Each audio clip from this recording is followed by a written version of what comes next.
Hello everybody, welcome to my YouTube channel, Homoeopathy Super Session by Dr. Jagos. Today I'll be doing the part 5 from JA Challenge Volume 2, the tertiary stage of psychosis. There are many things to be considered as influencing the vital force in bringing about the tertiary stage of psychosis. So Dr. JA Challenge says that there are many influences which have to be thought in order to see the tertiary stage of psychosis.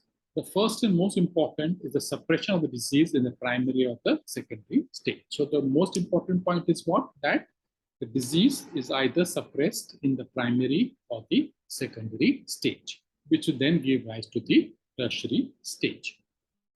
If the disease is suppressed in the primary stage, it may show no secondary symptoms at all and will go on to the tertiary stage. So Dr. J. Allen says that when the disease is suppressed in the primary stage, it may not show any secondary symptoms, and directly the symptoms of the tertiary stage will be seen. In the tubercular constitution and in women, the secondary stage develops in a few months after the primary suppression. So especially in tubercular constitutions and in women, he says the secondary stage will develop in a few months after the primary suppression. The tertiary lesions due to primary step suppression do not make the appearance until for 1 or 2 years. So it's also important to note that after primary suppression takes place, the tertiary lesions will not be seen, or they will only be seen after 1 or 2 years. In cases where the vitality is good, the tertiary lesions do not make the appearance for many years. So in case the vitality is good, then the appearance of the lesion of the tertiary lesions may be even more than 1 or 2 years. Functional disturbances like headaches, neuralgia, rheumatic pain, etc., as a rule, are found to be present soon after suppression. So after suppression, immediately after suppression, you get these functional disturbances like headache, neuralgias, joint pains, etc. The things that influence the tertiary stage are early suppression, the drying up of the discharges by means from local irritation or by means of strong drugs. So the main thing is that if you have suppressed the disease in its early stage, especially by drying up of the discharges, by local irritations, or by means of strong drugs, then you will see, then that is one important factor that will influence the symptoms of the tertiary stage. The most profound suppressions are produced by the use of irrigation with drugs such as potassium permanganate, silver nitrate, hydroxide, zinc sulfate, besides compound of ingredients too numerous to mention. So the drugs which are used for suppression, he has mentioned them as potassium permanganate, silver nitrate, hydroxide, and many other numerous drugs. Operations in the secondary or the inflammatory stage of the disease, such as curetments, removal of a diseased organ, the uterus, the ovarian tubes, or any other pelvic organ, are methods of hastening the third stage of the disease. So, also the third stage of the disease will be hastened if all these operations take place. Also, the suppression of secondary inflammations such as cervicitis, leukorrhea, orchitis, acute rheumatism, or catarrhal difficulties of a secondary character wherever found. The fourth means of tertiary invasion is the suppression of gleet by medicated douches. So, okay, it brings us up the topic of gleet. So, the tertiary. So, if gleet has been suppressed, then it will cause the tertiary invasion. The local treatment of strictures by dilatation, incision, or any other operative means, or also strictures. The local treatment of strictures were done by dilating the stricture or by causing an incision or any other operative means also.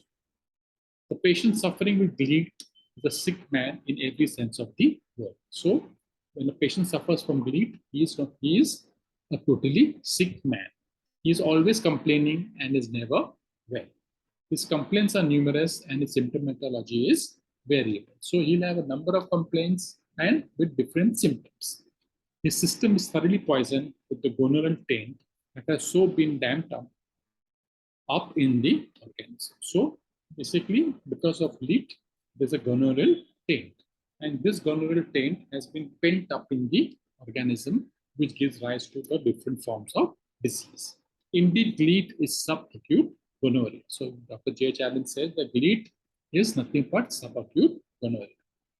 You may call it gleet or any other name you will, but it is as much gonorrhea as it was in the beginning. So he said that gleet is there, or you can call it any other name you want, but however, it should remember that it was gonorrhea right from the beginning.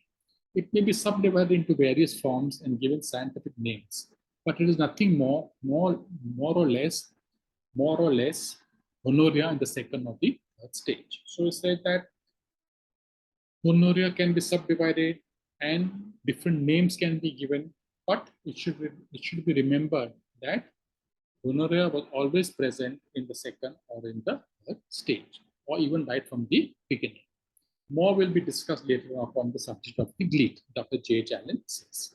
In pregnancy, the sealing up of the uterus and the turning of the fetal forces into another direction will sometimes help in developing the third stage of sycosis. So, in pregnancy also, or when other physiological disturbances in the body are there, which will go in a wrong direction, it will develop the third stage of sycosis.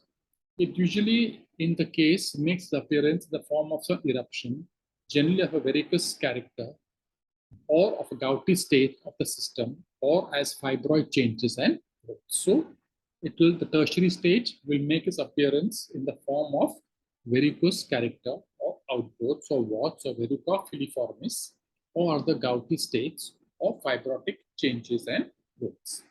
Occasionally, mucous cysts and other conditions also arise. Again, operations, prolonged fever, and injuries are secondary exciting causes for the development of the tertiary stage of disease. So again, any operation on the uterus, on the pelvic organs, or prolonged fever or injuries which have been suppressed, they are also exciting causes for the tertiary stage of the disease. Of course, in all these conditions mentioned, we have to understand that the unhomeopathic treatment and methods are employed. So naturally, Dr. J. Allen reminds us that whatever condition have been mentioned, they have been treated by the unhomeopathic way. If the patient had true homeopathic treatment, we would expect no tertiary symptoms to develop at all. When the tertiary stage develops, we find that secondary inflammations run its course. We see that the gleety inflammations later on become fibrous and there is no longer a discharge. So again, with the topic of gleet, he says that in the gleety inflammations, it later becomes fibrous and there is the discharge dries up and there is no discharge at all. Secondary inflammation sometimes undergoes cystic degeneration. Changes are met in the form of gouty deposits, gouty concretions, and even gouty inflammations, all of which are tertiary changes. So even these are all tertiary changes which he has mentioned.